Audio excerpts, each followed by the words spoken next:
Assalamualaikum warahmatullahi wabarakatuh. Perkenalkan, nama saya Renovianti, jurusan Terus IPS kelas 2B, mata kuliah Pendidikan IPS, dosen pengampu Bapak Nurdiansah MPD.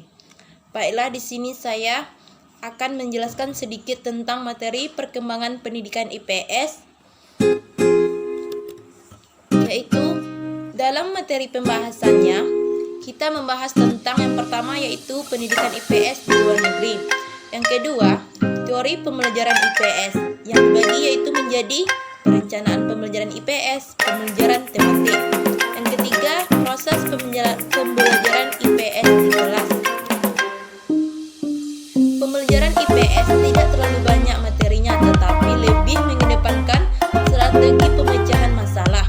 Hal ini berbeda dengan Indonesia yang terlalu syarat materi pernyataan ini dibenarkan oleh Saliman MPD. Menurut Saliman, kurikulum pendidikan IPS di Indonesia masih syarat dengan muatan materi. Akibatnya, guru kurang mampu mengembangkan pembelajaran IPS yang variatif.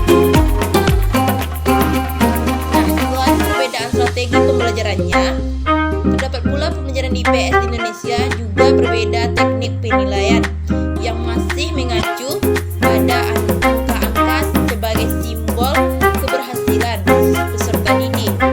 Di Australia, penilaian laporan kemajuan peserta didik lebih menekankan pada proses yang telah dilakukan peserta didik dalam mencapai kompetensinya. Yang kedua yaitu teori pembelajaran IPS. Nah, kita masuk dalam teori pembelajaran IPS itu yaitu yang pertama kita mengkaji dulu teorinya behavioristik. Aplikasi teori ini dalam kegiatan pembelajaran IPS tergantung dari beberapa hal seperti tujuan pembelajaran, sistem materi pembelajaran, karakteristik belajar, media dan fasilitasnya. Pembelajaran yang tersedia, teori behavioristik juga memandang bahwa pengetahuan adalah objektif, pasti tetap dan tidak berubah. Nah, kita masuk yang kedua yaitu teori humanistik. Aplikasi teori ini dalam pembelajaran IPS di mana guru sebagai fasilitator. Guru memfasilitasi pengalaman belajar siswa dan mendampingi siswa untuk peroleh tujuan pembelajaran siswa sebagai pelaku utama yang bermaknai proses pengalaman belajarnya sendiri. Perencanaan pembelajaran IPS. Dalam perencanaan pembelajaran IPS yaitu ada yang perencanaan berbasis buku pelajaran, perencanaan yang berorientasi topik atau subjek, maka guru bisa memilih dan menggunakan tiga jenis rencana pembelajaran IPS, yaitu yang pertama, rencana jangka pendek yang memfokuskan pada topik tunggal ide utama atau keterampilan. Yang kedua yaitu rencana jangka panjang, biasanya disebut sebagai unit kerja, mencakup periode 6-10 minggu selama beberapa waktu di mana kelas mempelajari beberapa topik yang luas secara berkesinambungan. Nah, yang ketiga yaitu rencana unit bisa dipandang sebagai cara mengatur bahan dan kegiatan. Bisa juga disebut sebagai studi yang diperpanjang atau studi mendalam. Pembelajaran tematik.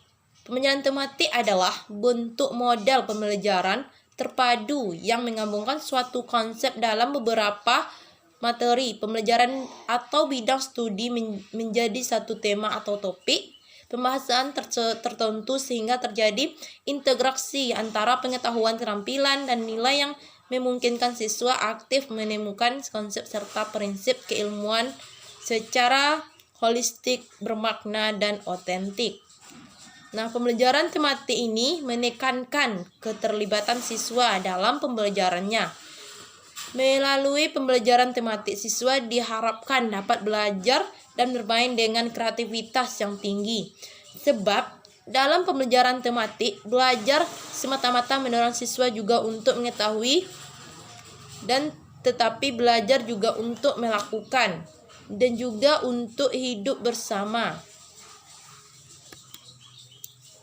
Ketiga itu proses pembelajaran IPS di kelas. Nah, proses pembelajaran IPS di Indonesia ini masih menggunakan sistem buku dan paduan saat belajar masih memakai buku tanpa menggunakan media lainnya. Dikarenakan di saat jam pelajaran dilaksanakan tidak diperbolehkan membuka atau melihat media sosial. Untuk mencari materi pembelajaran pendidikan IPS atau pelajaran lainnya, makanya sistem yang dibuat hanya menggunakan buku di saat jam pembelajaran di sekolah. Nah, keseimbangan dalam proses belajar menjadi pemicu semangat belajar pada siswa. Teori dan praktek menjadi hal yang patut diseimbangkan dalam hal ajar mengajar khususnya jenjang SD. Terdapat perbedaannya pelajaran IPA dan IPS di setiap sekolah yang mana harusnya bisa mencari kita untuk melaksanakan praktek di semua mata pelajaran. Baiklah, sekian yang dapat saya sampaikan, lebih dan kurang mohon maaf.